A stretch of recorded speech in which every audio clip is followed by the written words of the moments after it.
उसको हॉरर नहीं बुलाऊंगा, तो मैं उम्मीद करता हूँ कि उसको तो डबल हिट मिलना चाहिए। इसमें है, इसमें काफ़ी उस टाइप का काम। और जी हाँ, वापस आते हुए कहते डायरेक्टर्स के ऊपर भी बहुत डिपेंड करता है। ये एक खतरनाक टाइप की पहली हॉरर फिल्म थी जिसमें कि पवन को एक तरीके से परफॉर्मेंस चाहिए थी और उस हिसाब से उसमें करवाई गई है। उम्मीद करता हूँ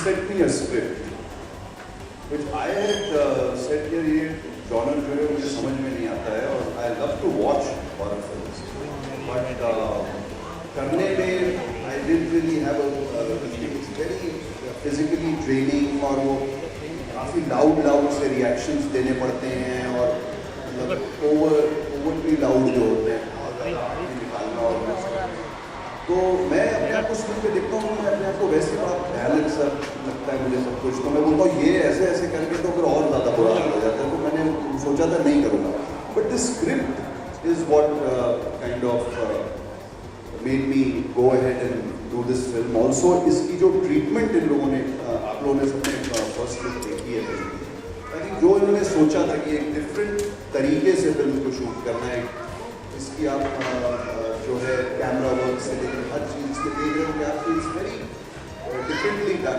आई थिंक वो ट्रीटमेंट मुझे बहुत इंटरेस्टिंग लगी है। मैं अपने आप में एक हॉरर फिल्म्स का काफ़ी बड़ा फैन रहा हूँ मैं हमेशा। आई एंजॉय, मैं तो ऐसा आदमी हूँ, मैं जैसा प्रांजल बोल रहे थे सबके साथ देख लीजिए, मैं अकेला बत्ती बंद करके हॉरर मूवीज देखता हूँ, अकेला नहीं।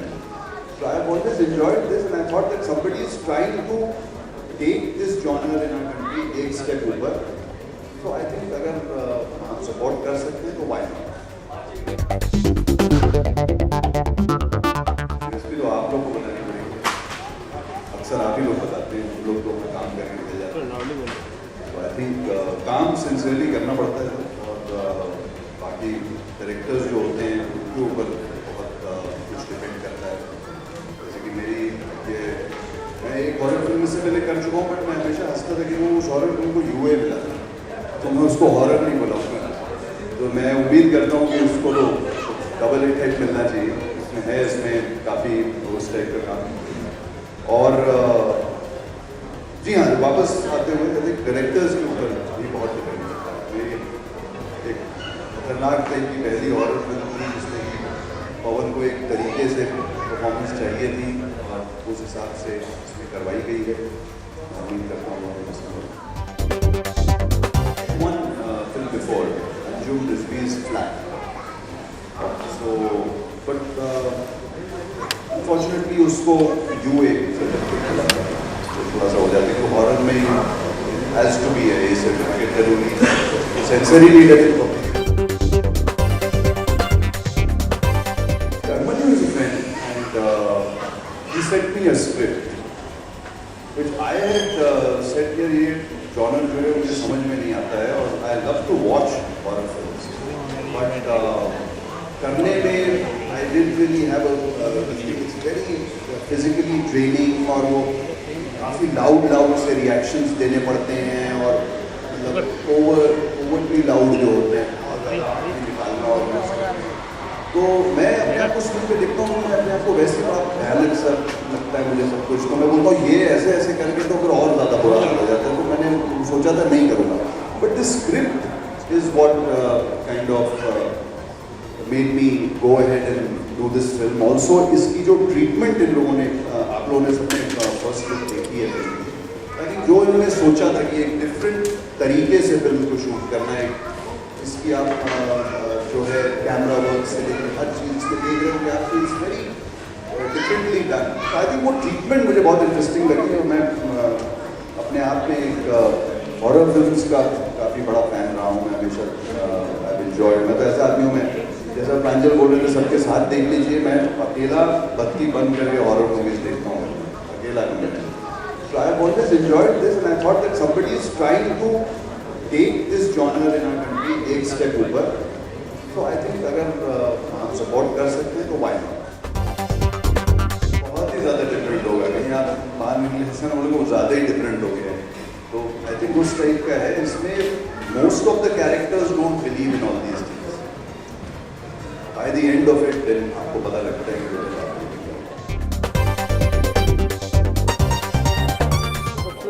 डर का ही होता है. आई थिंक जो लोग हॉरर फिल्मों के फ़ैन होते हैं वो इन्जॉय करते हैं कि अगर उसमें स्पाइन चिलिंग मोमेंट्स जो होते हैं वो हों और डर लगे, और जो मोमेंट्स का जो बिल्डअप होता है किसी भी सीक्वेंस का, उसमें डर लगे उन्हें. इसके अलावा कहानी भी लोग अच्छी कहानी एक्सपेक्ट करते हैं, और इस फिल्म में आई थिंक यही सबसे ख़ास चीज़ है कि इन्होंने एक नए तरीके से हॉरर को अटेम्प्ट करने की कोशिश की है, थोड़ा लेवल ऊपर ले जाने की कोशिश की है. और स्क्रिप्ट भी ऑब्वियसली डिफरेंट है क्योंकि it's set in a mall, तो इट इज़ डर एट द मॉल. और जैसा आप अभी पूछ रहे थे कि मॉल में लोग जाते हैं, मॉल जैसे फ्लैट नाम की कोई फिल्म आती है, और तो सब लोग फ्लैट में रहते हैं बॉम्बे में. इसका मतलब ये थोड़ा ना सब लोग अपने फ्लैट छोड़ के चले जाएंगे. आई थिंक मॉल्स एक हिस्सा बन चुके हैं हमारी ज़िंदगी का. हम लोग फिल्में देखने जाते हैं, शॉपिंग करने जाते हैं, टाइम पास करने जाते हैं. तो ऐसे इतने सारे मॉल्स हैं, उसमें से ऐसा कोई एक मॉल है जिसकी ये कहानी है. मैंने तो इतनी ज़्यादा हॉरर फिल्मों में काम नहीं किया सर, तो मैं इस सवाल का जवाब नहीं दे पाऊँगा. बट सारा कुछ जो है वो डायरेक्टर पे डिपेंड करता है.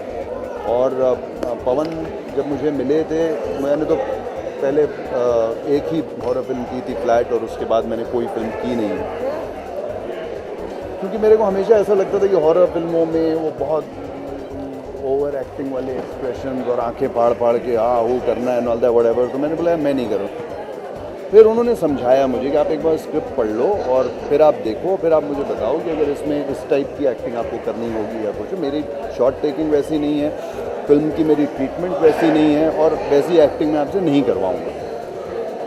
तो फिर मैंने स्क्रिप्ट पढ़ी और बहुत अच्छी लगी स्क्रिप्ट, और फाइनली हम लोगों ने ये फिल्म की. क्योंकि मुझे ऐसा लगा कि कोई प्रोड्यूसर, एक डायरेक्टर, ये लोग हैं कुछ लोग जो एक लेवल ऊपर हॉरर को इन टर्म्स ऑफ एवरीथिंग लेके जाना चाहते हैं. लाइट सब ऑफ, और उसमें आप एक टॉर्च की लाइट के साथ और इन सब चीज़ों के साथ कर रहे थे. तो अगर चक्कर क्या है कि 40 आते हैं शाम को 7 बजे से लेकर सुबह के 7-8 बजे तक. आई डोंट थिंक किसी के अंदर ऐसी, और फिज़िकली स्ट्रेनिंग होता है ना. आप भाग रहे हैं, एलिवेटर से नीचे आ रहे हैं, एस्केलेटर से ऊपर भाग रहे हैं, और सीढ़ियों से भाग रहे हैं, और भागते ही जा रहे हैं, और फिर परफॉर्म भी कर रहे हैं, फिर भाग भी रहे हैं, और मतलब बहुत अच्छी खासी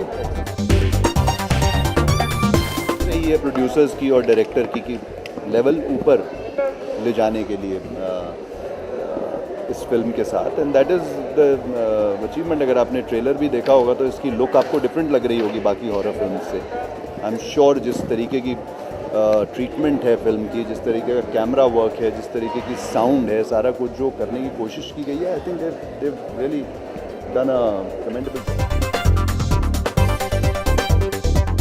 बिल्कुल ये सब एसेस रहे हैं इस जॉनर में, और आई थिंक जितने यंग डायरेक्टर्स हैं वो भी कहीं ना कहीं इनमें से किसी न किसी से तो इंस्पायर होके ही बनाते हैं ना फिल्म में.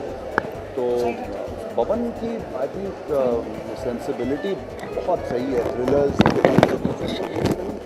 हॉरर के अलावा इसमें थ्रिल एलिमेंट भी होने वाला है, इसमें एक एडवेंचर भी होने वाला है. इट्स नॉट कि बस वो चल रहा है. इसमें आपको जो एक्शन एडवेंचर वो सारा कुछ जो दिखने वाला है वो भी काफ़ी उसका भी मज़ा लेने वाले हैं.